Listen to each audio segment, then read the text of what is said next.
Hello everyone, back with bishop pattern number 4, twin heads of vengeance.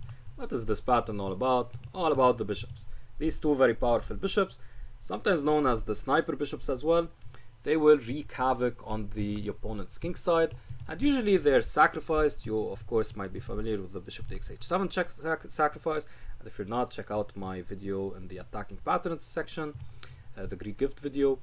But you also might not be familiar maybe with the bishop takes g7 sacrifice. Not very common, but this is usually the way the attack finishes off with these two bishops. You have these two very powerful bishops, and usually the way to finish off is to sacrifice them both and get some kind of checkmate with a lifted rook or the queen, so the heavy pieces, and sometimes the knight.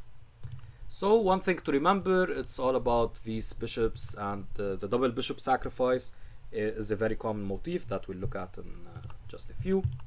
So let's take a look at sample game number 1. So a very famous game by Anand, and I'm a huge Anand fan, and yeah, this game will knock your socks off. So we get to see these two bishops, and Anand opens up for one of them. Aronian thinks he's winning a pawn, but no, just look at this move, okay? Like, what? Bishop c5. Just giving up even one of the sniper bishops, right? But yeah, it can't be taken for good reason. And there are plenty of videos on YouTube where this game was analyzed, so I'm not going to do that again.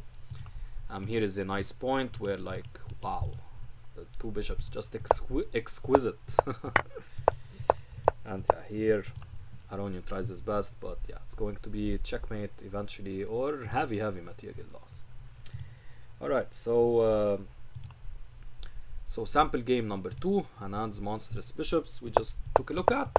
Now for sample game number 2, a game by Lasker playing the birds against Bauer. This is a very classic game. If you're not familiar with it, you should be.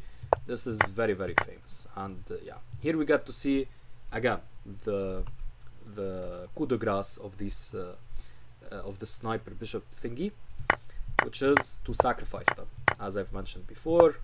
And here with this rook lift, now Lasker was able to convert.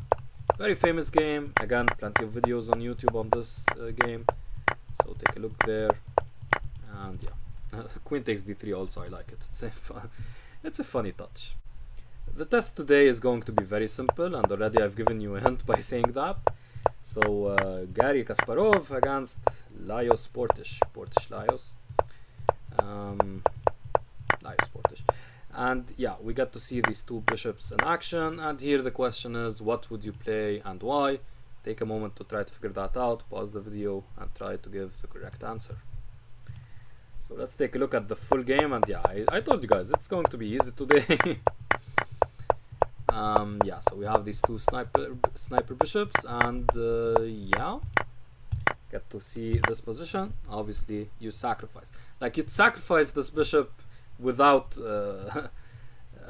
like in cases where you wouldn't win back the material, but here you're winning back material.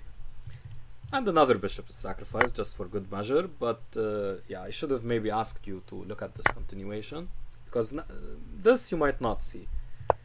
So yeah, and yeah, eventually here Kasparov converts, not without some adventures though, but yeah. Alright, so the twin bishops, the twin heads of vengeance, very powerful motif. The bishop pair is very important. As you improve in chess, you'll understand the bishop pair more and more, and which is basically Capablanca's rule, right? Like Capablanca used to say, the more you the stronger you are at chess, the more you appreciate the bishop pair. Alright, so with that thought, thanks for watching guys, take care, and I hope you learned something.